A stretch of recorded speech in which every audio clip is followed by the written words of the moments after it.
cómo y cuándo trombolizar ahora a un paciente con tromboembolia pulmonar. Vámonos. Es un verdadero reto para todos. Sí. Te digo, las estadísticas lo dicen, está subdiagnosticada. De hecho, no lo dicen, esta estadística es aproximación porque desafortunadamente muchos de estos pacientes se nos va el diagnóstico. En general se nos va el diagnóstico. En primer mundo, en cualquier lugar, se va el diagnóstico.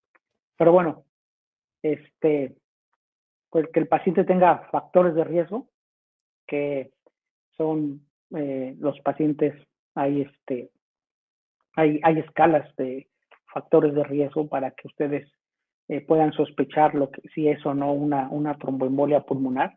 Entonces aquí tienen que utilizar muchas herramientas. Digo, las primeras es la clínica, que hay dos escalas, la de Ginebra y la de Wells, que son las que nos pueden ayudar, y ahí ustedes pueden sacar un puntaje y dependiendo del puntaje se aproximan al diagnóstico. Pero eso nos habla todavía de los antecedentes y de la clínica.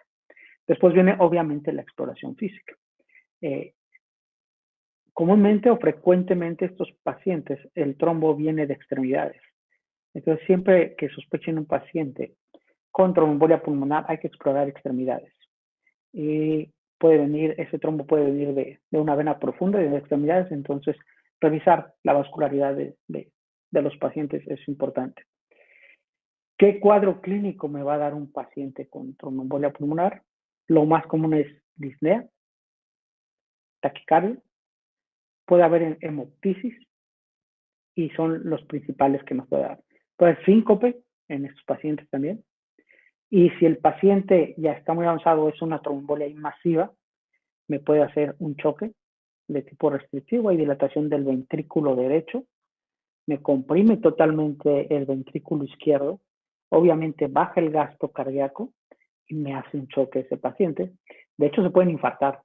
Baja tanto el gasto que no se perfunden las coronarias y se puede infartar ese paciente. Entonces, como pueden ver, dependiendo del grado, son los síntomas que nos puede dar una tromboembolia pulmonar. Se dice más que la hemoptisis es periférica, cuando hay trombos a nivel periférico, que es cuando hay hemoptisis, y los datos de gravedad obviamente nos hablan de un trombo mayor, más proximal. En el electro, el famoso S1Q3T3 es poco frecuente, digo, hay que buscarlo, pero es poco frecuente. ¿Qué es lo más frecuente? La taquicardia sinusal. Eso es lo más frecuente que presentan estos pacientes. Y la hipoxemia, es lo que tenemos. Igual la radiografía, la joroba de Hampton, todos estos datos radiológicos no se presentan en todos los pacientes. Y la ultrasonografía, recordar que es operador dependiente. Entonces, si no tienen experiencia, difícilmente van a poder diagnosticarlo o ver una dilatación ahí del ventrículo derecho o detectar el trombo. Digo, la doctora Paola Villa ha visto sus videos muy buenos, ella es experta, entonces yo diría, lo diagnosticó ella sí. Pero si no tenemos la habilidad, es difícil que nos basemos en un ultrasonido. Recordar que es operador dependiente. Angiotac es el diagnóstico, ya la sospeché, vamos a hacer la angiotomografía y es la forma en la que voy a hacer el diagnóstico. ¿Cuándo lo voy a fibrinolizar? Trombolizar. Estos pacientes cuando hay solamente datos de inestabilidad hemodinámica. Pacientes se anticoagulan, pero cuando hay datos de inestabilidad hemodinámica. La ventana son 14 días. Y me van a decir, ¿cómo un paciente inestable va a estar 14 días? No, prima. Se refiere a que si ya diagnosticaron una tromboembolia pulmonar y lo tienen anticoagulado, pero en la evolución empieza a tener deterioro hemodinámico y dentro de los 14 días se puede trombolizar ese paciente. A eso se refiere, ¿verdad? Porque si no van a decir es incongruente que un paciente inestable de 14 días no va a llegar. Pero a eso se refiere. Ustedes ya la diagnosticaron, la anticoagulan, porque ese es el tratamiento en un paciente que no tiene inestabilidad hemodinámica, pero si en la evolución lo desarrolla, sí, ahí no pueden fibrinolizar ese paciente. Tienen hasta 14 días. Entonces, en estos pacientes, igual, alteplase y tenecteplase. ¿Okay?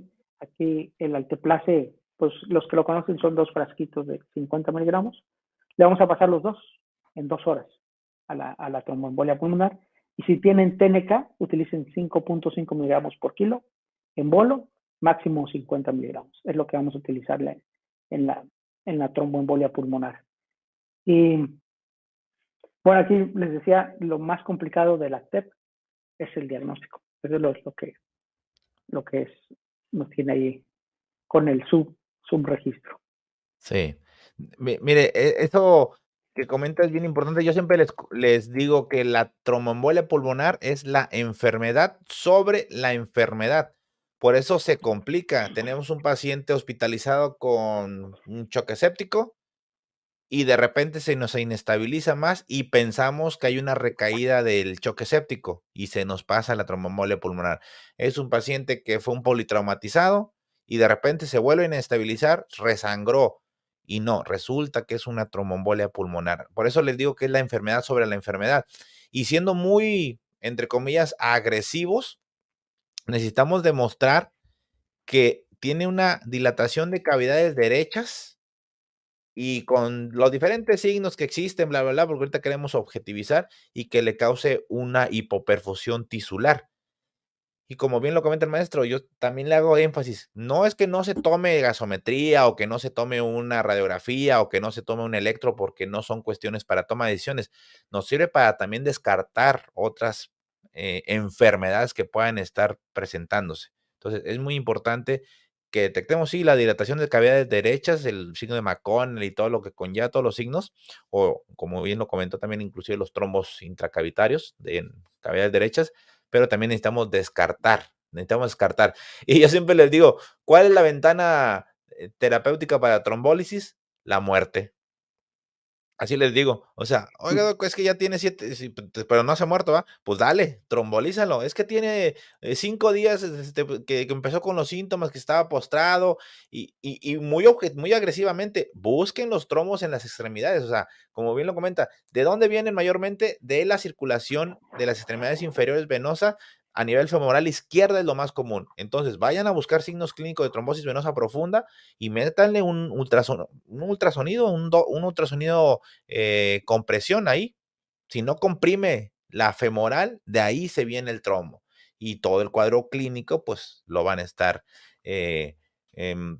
presentando. Claro, hay tromboembolia pulmonar que es como en este caso masiva o de alto riesgo, hay de riesgo moderado, se divide en bajo y alto, y hay de riesgo bajo, y hay un mundo de formas de clasificar, pero ahorita estamos justamente en lo que hay que tomar decisiones, ¿verdad? Y todo lleva un manejo conjunto coadyuvante. Hola amigos, soy Eder Zamarrón, urgenciólogo intensivista. Te invito a que le des like a este video, que te suscribas a este canal de YouTube Entrenamiento en Áreas Críticas y que actives la campanita de notificaciones para que te avisemos cuando tengamos nuevo contenido. Si quieres ver el video completo, te dejo el enlace aquí mismo en el clip.